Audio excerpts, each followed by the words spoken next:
খাজা কুতুবউদ্দিন কাকি রহমতুল্লাহি আলাইহি। খাজা কুতুবউদ্দিন কাকি রহমতুল্লাহি আলাইহি ছোট্ট সময়ে তিনার বাবা মারা গেলেন। কুতুবউদ্দিন কাকি রহমতুল্লাহি আলাইহি ছোট্ট সময়ে এতিম হয়ে গেলেন। যখন ওনার বাবা যেহেতু দুনিয়াতে নাই, সন্তান আস্তে আস্তে বড় হওয়া শুরু হয়েছে। মা নেককার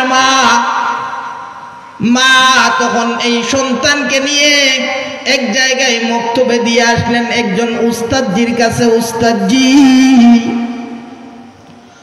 আমার এই সন্তান এতিম সন্তান আপনার কাছে দিয়ে গেলাম, আপনি আমার সন্তানটাকে একটু অক্ষর জ্ঞান দিবেন, আলিফ বা তা সা এগুলা পড়াইবেন। আমার সন্তান এতিম সন্তান, যেহেতু তার বাবা দুনিয়াতে নাই, এজন্য তার বাবা আসেন নাই, আমি অভিভাবক হিসাবে আমি আমার সন্তানটাকে নিয়ে আসলাম। এবার উস্তাদজি এই ছাত্রকে গ্রহণ করলেন, মক্তবে পড়ানোর জন্য নিয়ে গেলেন। উস্তাদজি এবার এই সন্তানকে এবার শিক্ষা দেন, পড়ো বাবা পড়ো, আলিফ বা তা এগুলা পড়ো। দেখা যায় কুতুবউদ্দিন কাকি রহমতুল্লাহি আলাইহি পড়েন না। দ্বিতীয়বার বললেন পড়েন না, তৃতীয়বার বললেন। এবার উস্তাদজি বলতেছেন, তুমি যদি আল্লাহর কালাম শিক্ষা করো তাহলে হতে পারে এই কালাম শিকার বদৌলতে আল্লাহ রাব্বুল আলামিন তোমার বাবার কবরের আযাব মাফ করে দিতে পারে।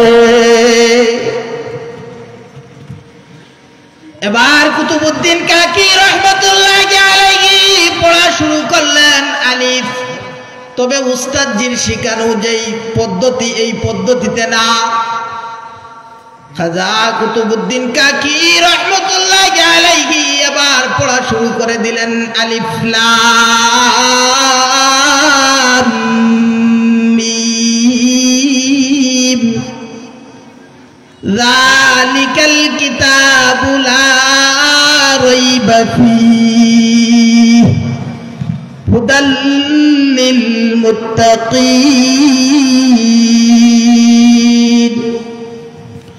খাজা কুতুবউদ্দিন কাকি রহমতুল্লাহি আলাইহি এবার তেলাওয়াত শুরু করে দিলেন। এমন ভাবে তেলাওয়াত শুরু করলেন, তেলাওয়াত করতে করতে এক পর্যায়ে দেখা যায় এই ছোট্ট সন্তান উস্তাদজিকে প্রায় 15 পারা কোরআনে কারীম মুখস্থ শোনাইয়া দিলেন।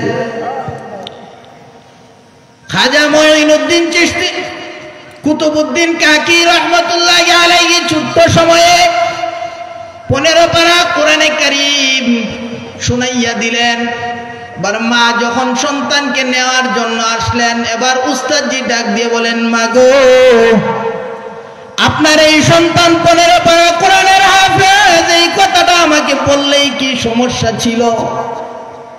আপনি আমার কাছে নিয়ে আসলেন অক্ষর জ্ঞান দেওয়ার জন্য, কায়দা পড়ানোর জন্য।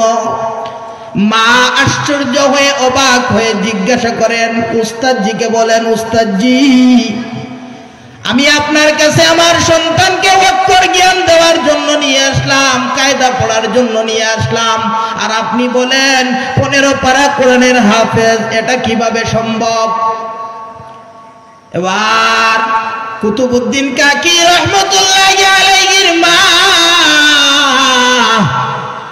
সন্তানের দিকে ইশারা করে জিজ্ঞাসা করলেন, উস্তাদজি যা বলতেছেন এগুলা সত্য কিনা? সন্তান মাথা নাড়াইয়া মায়ের কথাকে সত্যায়ন করলেন, হ্যাঁ। এবার মা উস্তাদজিকে উদ্দেশ্য করে বলতেছেন, উস্তাদজি, আমার সন্তান যে 15 পারা কোরআনের হাফেজ, আমি এটা কিন্তু জানি না, তবে এটা কিভাবে সম্ভব? এবার মা ডাক দিয়ে বলেন, ওগো উস্তাদজি, আমি ছোট্ট সময়ে কোরআনে কারীমের 15 পারা আমি হেফজ করেছিলাম। আমার সন্তানকে যখন আমি দুধ পান করাইতাম, আমার সন্তান যখন আমার পেটে ছিল, আমি তখনও আল্লাহর কালাম তেলাওয়াত করতাম। আমার সন্তান যখন দুনিয়াতে আসলো, আসার পরে যখন আমি হালতে পাক হালতে যখন থাকতাম, আমি যখন আমার সন্তানকে দুধ পান করাইতাম, তখন গুনগুন সুরে আল্লাহ পাক রব্বুল আলামিনের কালামুল্লাহ শরীফ থেকে আমি তেলাওয়াত করতাম। যেহেতু আমি 15 পারা কোরআনের হাফেজ, যেহেতু 15 পারা আমার মুখস্থ আছে, এইভাবে ধারাবাহিকভাবে আমি গুনগুন সুরে আল্লাহর কালাম তেলাওয়াত করতাম। আমার মনে হয় এই তেলাওয়াতের বদৌলতে আল্লাহ পাক রব্বুল আলামিন আমার সন্তানকে আজকে 15 পারা কোরআনের হাফেজ বানিয়ে দিয়েছে। আমার মুসলমান ভাইরা, এজন্যই তো আল্লাহর হাবিব সাল্লাল্লাহু আলাইহি ওয়াসাল্লাম বড় সুন্দর করে বলেন, আদ-দুনিয়া কুল্লুহা মাতা' ওয়া খায়রু মাতা'id দুনিয়া আল মারআতুস সালিহা আও কামা ক্বালা আলাইহিস সালাতু ওয়াস সালাম। আল্লাহর হাবিব সাল্লাল্লাহু আলাইহি ওয়াসাল্লাম বড় সুন্দর করে বলেন, দুনিয়ার প্রত্যেকটা বস্তুই হলো সম্পদ। এর মাঝ থেকে উত্তম সম্পদ হলো একজন নেককার রমণী, একজন নেককার মহিলা। সুবহানাল্লাহ। আমার ভাইয়েরা, মা যদি নেককার হয় তাহলে সন্তান নেককার হওয়ার আশা করা যায়। এই যে আল্লাহর ওলিদের ঘটনা শুনাইলাম, ঘটনা বলা উদ্দেশ্য না, এখান থেকে আমাদেরকে সবক হাসিল করা উদ্দেশ্য। মা যদি নেককার হয় তাহলে সন্তান নেককার হওয়ার আশা করা যায়। এজন্যই আমার আগামী প্রজন্ম যারা আসবে, আমার সন্তান যারা হবে, তাদের জন্য আমার উপরে প্রথম নাম্বার হক, প্রথম নাম্বার অধিকার হলো আমার সন্তানকে একজন ভালো মা নির্বাচন করে দিতে হবে। আমার ভাইয়েরা, আমরা জানি অর্ধ পৃথিবী যিনি শাসন করেছেন, খলিফাতুল মুসলিমিন, আমিরুল মুমিনিন হযরত উমর ফারুক রাদিয়াল্লাহু তাআলা আনহু। হযরত উমর ফারুক রাদিয়াল্লাহু তাআলা আনহু অর্ধ জাহানের প্রেসিডেন্ট হওয়ার পরেও রাত্রিবেলা তিনি জনগণের খবর নেওয়ার জন্য বের হয়ে যাইতেন। আমার জনগণ কোন অবস্থায় আছে, আমার জনগণ কোন হালতে দিন যাপন করতেছে, আমি এগুলা একটু নিজ চোখে খবর নেব। খলিফাতুল মুসলিমিন, আমিরুল মুমিনিন হযরত উমর ফারুক রাদিয়াল্লাহু তাআলা আনহুর অভ্যাস ছিল প্রতিদিন বের হয়ে যেতেন রাত্রিবেলা, কিছু অংশ হাঁটাহাঁটি করতেন, মানুষের অবস্থা পর্যবেক্ষণ করতেন। আমিরুল মুমিনিন একদিন দেখেন রাত্রিবেলা দেখা যায় পর্যবেক্ষণ করতে গিয়ে, এলাকা সফর করতে গিয়ে, একটু ঘোরাঘুরি করতে গিয়ে দেখেন একটা ঘর থেকে একটু আওয়াজ আসতেছে, মানুষগুলার কথা শোনা যাইতেছে। উমর ফারুক রাদিয়াল্লাহু তাআলা আনহু আস্তে আস্তে করে ওই ঘরের পাশে গেলেন, যায় দেখেন ঘরের ভিতর থেকে দুইজন মহিলার আওয়াজ আসতেছে। মা তার মেয়েকে ডাক দিয়ে বলতেছে, আজকে দুধ একটু কম হয়েছে, তুমি একটু পানি মিশাইয়া দাও। পানি মিশাইয়া দিলে দুধের পরিমাণটা বেড়ে যাবে, পানিটাও দুধের দামে বিক্রি হবে। এবার মেয়ে ডাক দিয়ে বলে, মাগো, খলিফাতুল মুসলিমিন, আমিরুল মুমিনিন উমর ফারুক রাদিয়াল্লাহু তাআলা আনহু নিষেধ করছেন দুর্নীতি করা যাবে না, দুধের মধ্যে পানি মিশানো যাবে না। মা ডাক দিয়ে বলেন, তোমার খলিফাতুল মুসলিমিন এখানে নাই, খলিফাতুল মুসলিমিনের কোনো বাহিনীর সদস্য এখানে নাই, তুমি আর আমি ছাড়া এখানে আর কেউ নাই, অতএব তোমাকে যা বলতেছি তুমি তাই করো।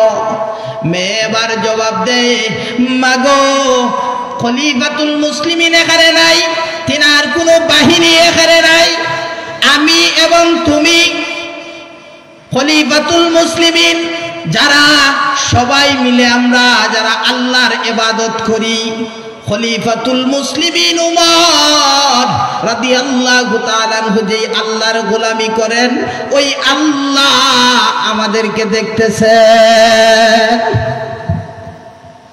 ভাইরা আমার, এই মেয়ের ভিতরে তাকওয়া থাকার কারণে, এই মেয়ের ভিতরে আল্লাহর ভয় আছে।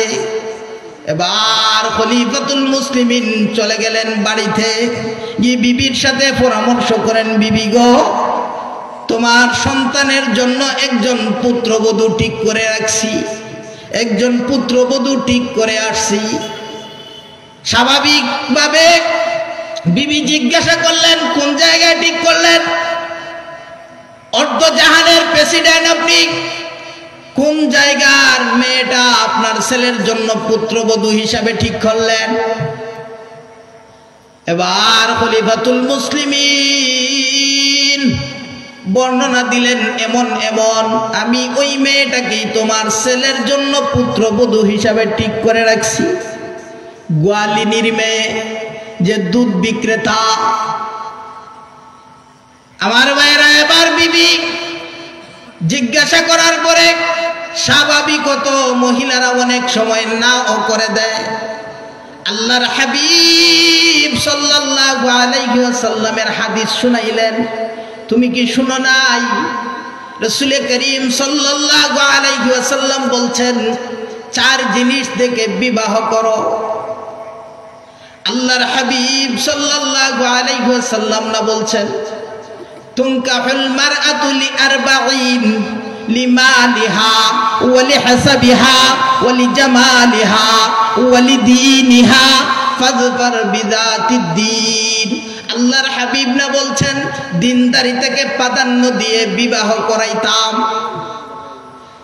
আমি যেই মেয়েটাকে তোমার ছেলের জন্য পুত্রবধূ হিসাবে নির্ধারণ করেছি, ওই মেয়ের ভিতরে আমি দিনদারিতা খুঁজে পেয়েছি, আল্লাহর ভয় খুঁজে পেয়েছি, যার কারণে আমি এই মেয়েকে পুত্রবধূ হিসাবে গ্রহণ করার সিদ্ধান্ত নিয়েছি।